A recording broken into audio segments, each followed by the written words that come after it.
You know, I believe that no matter what kind of story you're telling, or no matter what you're seeing out in the world, what you're experiencing, whatever you're going through in life, whether it be filmmaking, photography, music, politics, religion, relationships, whatever, cooking, it doesn't matter. Whatever you're going through, context is so important. Like, for example, I'm shooting 4x3 right now. I'm using my frame markers, and the context is that I set it up to shoot wide, and one of my lights went out because I haven't been making YouTube videos lately, and so I haven't been plugging things in like I usually do, and so one of my lights went dead, and I had this on my mind, and I wanted to shoot this now, and so I put it into a 4x3 aspect ratio. Instead, I realigned everything. I refocused. I was a different distance from the camera. I'm using the original Panasonic S5. I'm using the 20-60 kit lens, which I almost never do. But I'm shooting at 24 millimeters. And I don't have a 24 millimeter lens. I do have a 24 millimeter anamorphic lens, but it's a 28 millimeter equivalent. So anyway, I'm shooting 4x3 simply because I lost the light. And I said, you know what, take the opportunity to get out of this wide aspect ratio, tighten it up a little bit, make it more intimate, deal with the lights that you have, and tell the story that you want to tell today. So I set everything up, and I think it looks pretty good. And I want to talk about context because I was watching a video this morning about people choosing cameras. I actually watched 3 videos this morning that came out like on the same day. And suddenly the Sony FX2 is being talked about in a very positive light. Whereas when it first came out, people were like, oh, this sucks, this is ridiculous. Who is this camera for? It does nothing new. The eyepiece is weird. Is it a filmmaking camera? Why did Sony go backwards from the FX3 to the FX2? Like, it was unbelievable. And now suddenly it's the best hybrid camera. It's a great filmmaking camera that can match with the FX3 or even the FX6 or an FX30. And it can be a legitimate stills photography camera as well. And so context is everything, because the context is, why did Sony make it? And what are you going to use it for? Like, if you put it in the proper context, of course, you can either put it in a positive light or a negative light. You just have to talk about the situation that it's going to be in, the experience that you're hoping to have with it. You know, I've been working on this script for my film, and I would say the first 15 pages are simply to establish a relationship between the 2 main characters of this film. Like, in order for the story of this film to make any kind of sense, you have to know who these people are to one another, how they deal with one another, what their interaction is like, what their relationship is. Even if you don't have to get extremely specific about their relationship, you have to see how they deal with one another, how they talk to one another. What is their language with one another? What's the context that's going to lay the foundation for everything else in the story? Because everything else that happens is going to be based on how these 2 characters deal with each other, feel about one another, what they know about one another.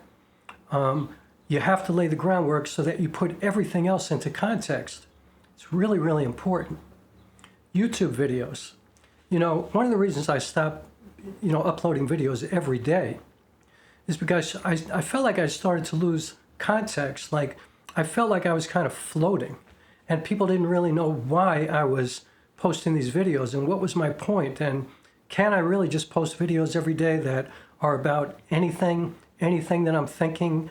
You know, my channel is kind of like I don't know, that's what it is. It's anything. I mean, can you call it a camera channel? Can you call it a filmmaking channel? Can you call it an artist channel?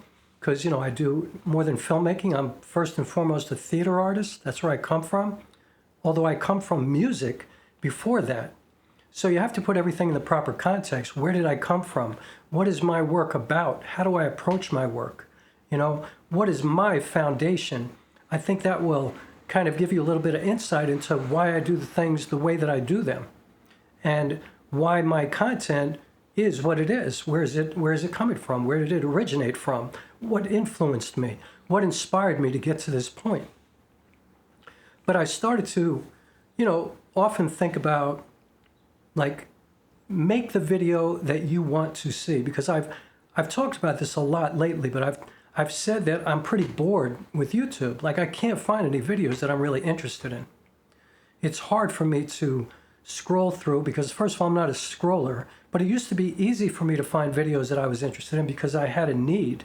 I was learning filmmaking. I was learning about cameras. I had left the music business and I had this insatiable desire to learn how to use these tools so that I could tell a story in this new way that I wanted to tell it. And so I just devoured everything, and I devoured a very specific space on YouTube, and that was my context. And I knew the context of these videos and who these influencers were and why they were saying what they were saying and why they were doing what they were doing and how it was going to help me. There was context to everything. But now I find YouTube, there's so much minutia out there, there's so much going on that I can't figure out why anybody's doing anything. Like, of course, there are some specific videos and some people are kind of doubling down on what they do, even though I feel like the camera space is kind of maxed out. And I feel like people keep making the same videos over and over and over again. You know, like I watched a video this morning that Mark Bone made.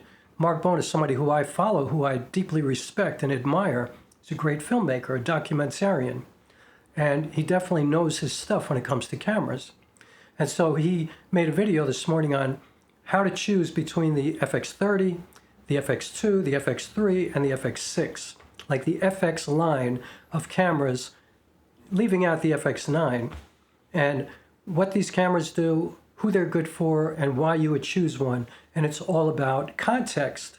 But the thing about that video to me is really what he was doing was just came up with an idea for a video, and he could just add this new FX2 into the equation. Because the FX30 has been talked about ad nauseum. The FX3 is an old camera. The FX6, everybody knows these cameras. There's a million videos about each of these cameras out on the internet already. Great videos, amazing videos. So now add the FX2, put it in context compared to the rest of them, talk about how it fits in, how it matches color science and things like that. And what it can and can't do, talk about things like, different ISO capabilities, stuff like that. But really, it's just kind of rehashing old videos and then adding that one new thing. And honestly, the FX2 to me sounds like a cool camera. I mean, personally, I have no interest in it because I'm happy with what I have. And I'm kind of in the Panasonic ecosystem, even though I'm really not. Well, I kind of am because my lenses are L-mount, but my vintage lenses are only L-mount because I'm using adapters. But my anamorphic lenses are L-mount. And so it would be hard for me to switch over to another camera system without losing my anamorphic lenses and having to start over and buy new ones and try to figure out the best way to do that. And so since I mostly shoot anamorphic, that's like a serious decision. That puts it in proper context. I shoot anamorphic a lot of the time. I'm shooting a feature film right now with 3 anamorphic lenses. So for me to make a decision about buying a camera, if I don't buy an L-mount camera, I can't use my anamorphic lenses. I have to start over. I got to get rid of the ones that I have and get new ones and then hope that I stick with that ecosystem that I'm walking into for a long time moving forward so I don't have to keep getting more lenses. Or pick an ecosystem where I can use adapters more freely. So, it's important to put things in the proper context. Like I said, this script of mine, it just makes me really think about developing context. Context comes from experience. Context comes from background, foundation. Where did this come from? In the case of characters, where did these people come from? Where have they traveled to? What do they want? What's important to them? What's not important to them? What are they trying to accomplish? Who are they to one another if there's more than one character? You have to establish context for a story to make sense. And so I think I came here today to put this in the proper context because the other day I re-entered the world of Facebook and Instagram. I had left social media and I've been at YouTube, obviously. I've been here every day. You're probably sick of me at this point. But I came back for a plethora of reasons, but the main reason was that I lost a couple of opportunities because I had left social media. And the requirements to one grant and to another job that I could have gotten was that I have an Instagram following or a big Facebook following, which I do or did, but I cut it off. I deactivated my accounts. And so I thought, you know what? I'm standing on my principles, but I'm being self-destructive. And this is the world that we live in. To put it in the proper context, this is the era of social media. And even though I don't like it, who am I? I'm one person. I'm standing on my beliefs or whatever. Like, I feel like social media has led to the downfall of society, of civilization. Like, that's how I really honestly feel about it. I feel like it's making us dumber, like it's making us less individual and less community all at the same time. Because when you put us together in the type of community that social media creates, it seems to be just creating discord, hatred, separation. And so I'm not a fan at all. But it is the world. People require it. I'm an artist. People want to know that you have a following. Social media has been good to me in many ways in the past. And so I came back. And some people would say I came back with my tail between my legs or whatever, but I came back regardless. And here's the context of why I'm here today.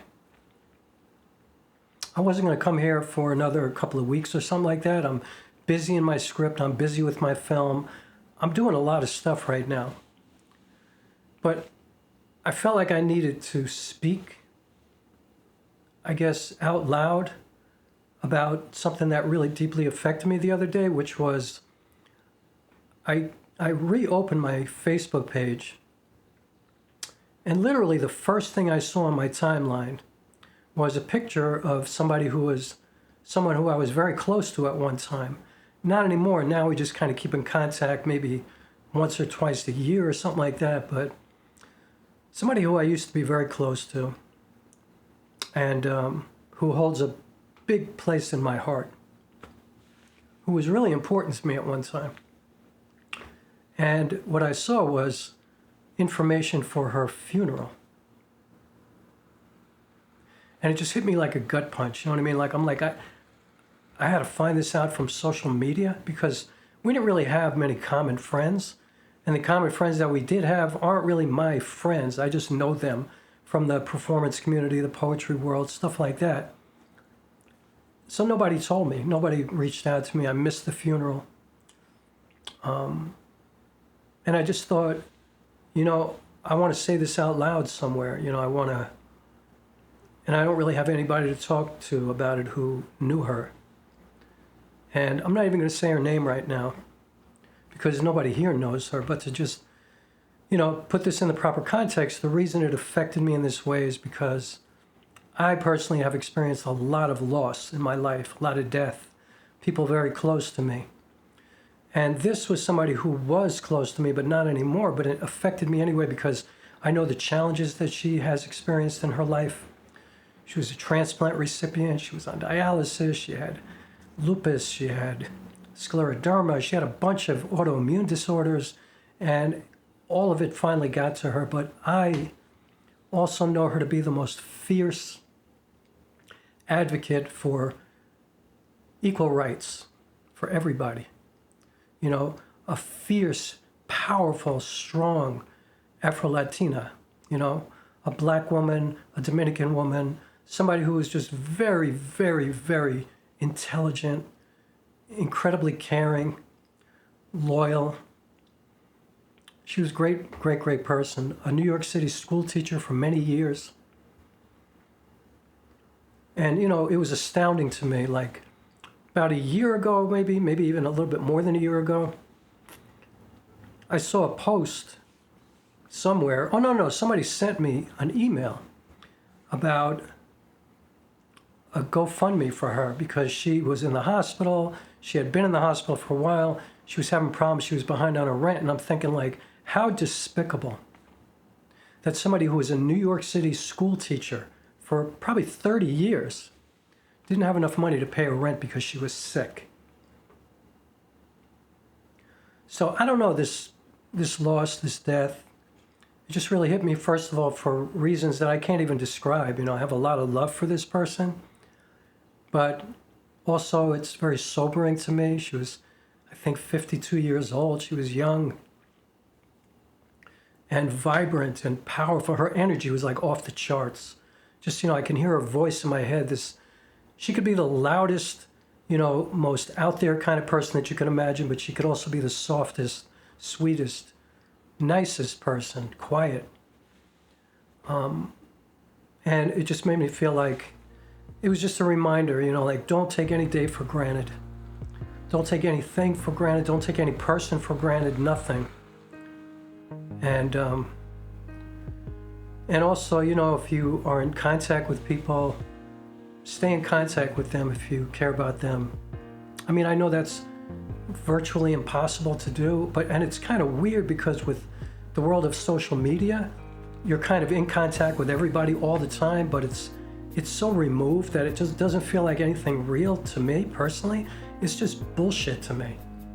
Like, the people who are closest to me in my life, we don't even engage on social media. We just don't. We engage in the real world.